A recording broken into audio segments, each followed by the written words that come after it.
Greetings and welcome. I'm so glad you're here. Today I want to talk about something real, something I think we all need to hear at some point. It's about those moments when life feels completely tangled. When you look at where you are and wonder, can God actually fix this? The honest answer might surprise you. It might even set you free.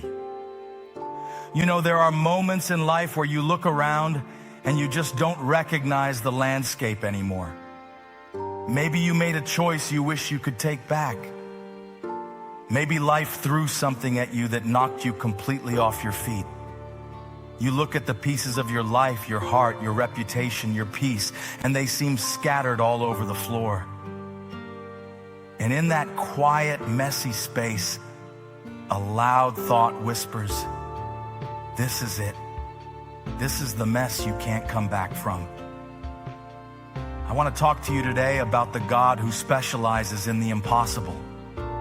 Not the God who just tidies up a little, but the God who looks at a chaotic, empty void and speaks worlds into existence.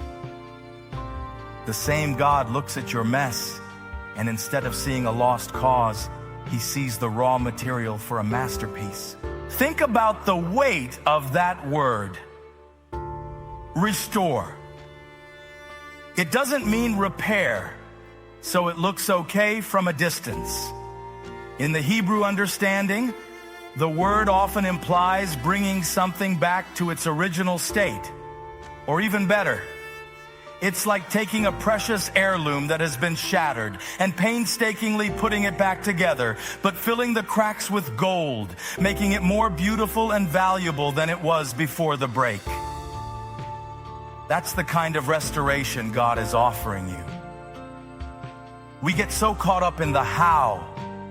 How can this possibly work out? How can I ever trust again? How can my family be whole? How can my purpose be salvaged? But restoration isn't our job. Our job is surrender. Our job is to stop clutching the broken pieces so tightly in our fists that we leave marks on our own palms, and to instead open our hands and offer them back to the one who created them in the first place. I love what the prophet Joel talks about. This is a book of the Bible you might not turn to for comfort right away. It starts with a catastrophe, a locust plague that devours everything. Crops are gone, the future is bleak, the land is stripped bare. It's a total mess. It feels like judgment, like an end. But right in the middle of that devastation, God makes a stunning promise. In Joel chapter 2, verse 25, he says, "I will repay you for the years the locusts have eaten." Pause on that for a second. He doesn't just say, "I'll fix the future." He says, "I will repay you for the years the locusts have eaten." God is not limited by time. He is the God of the fourth quarter comeback. He can redeem the seasons that felt wasted.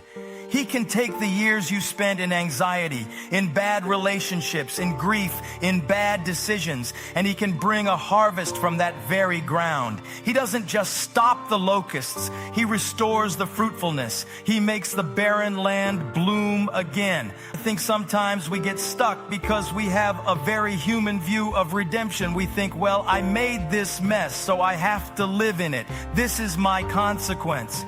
And while there are certainly consequences to our actions, that mindset forgets the radical grace of a God who is a redeemer by nature.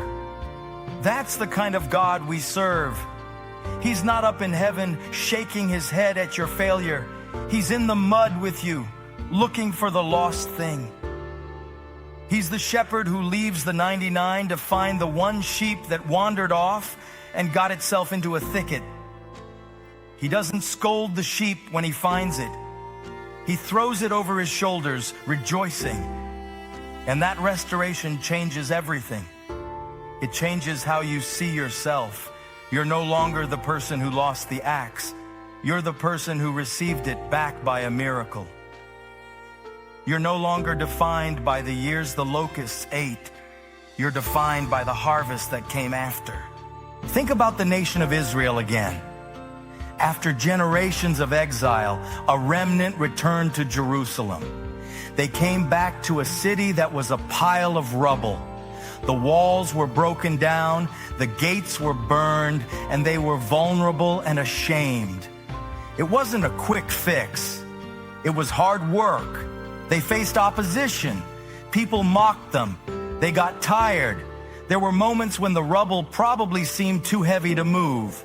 But Nehemiah, the leader, didn't let them focus on the immensity of the mess. He kept pointing them back to the vision of the finished wall. He said in Nehemiah chapter 4, "Don't be afraid of them. Remember the Lord, who is great and awesome, and fight for your families, your sons and your daughters, your wives and your homes." Restoration is often a process. It's a rebuilding. It's laying one brick of trust, one brick of forgiveness, one brick of new habit, day after day. There will be days when you look at the wall and it still seems short. There will be days when the enemy of your soul whispers, "It's still broken.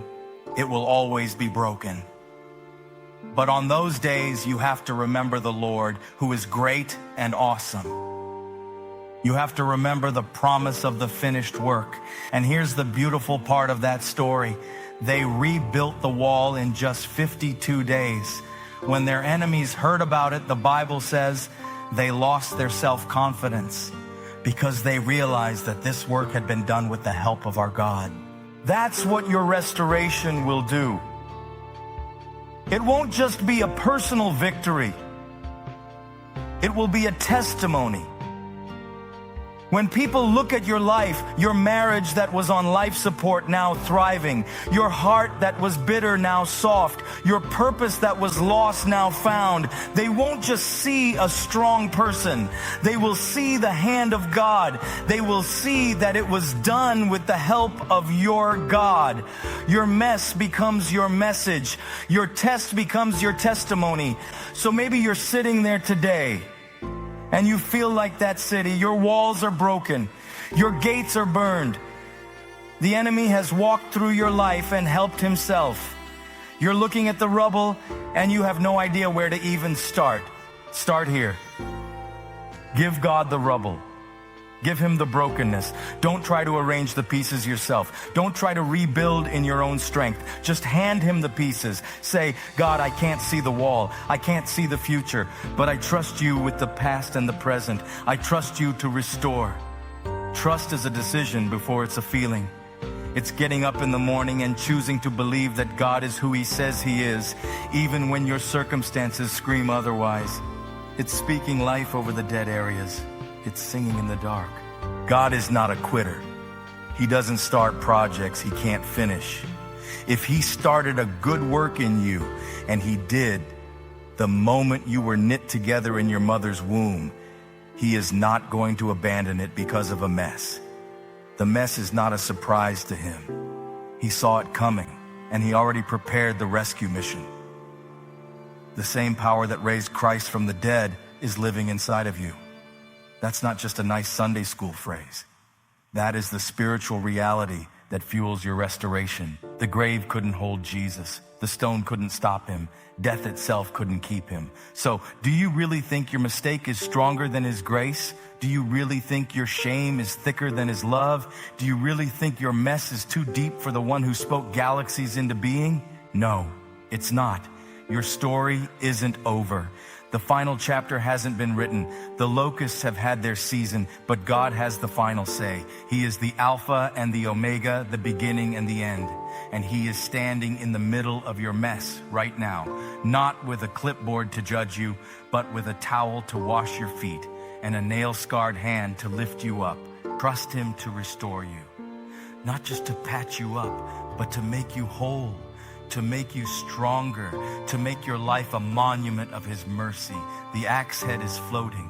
The years are being repaid. The wall is going up.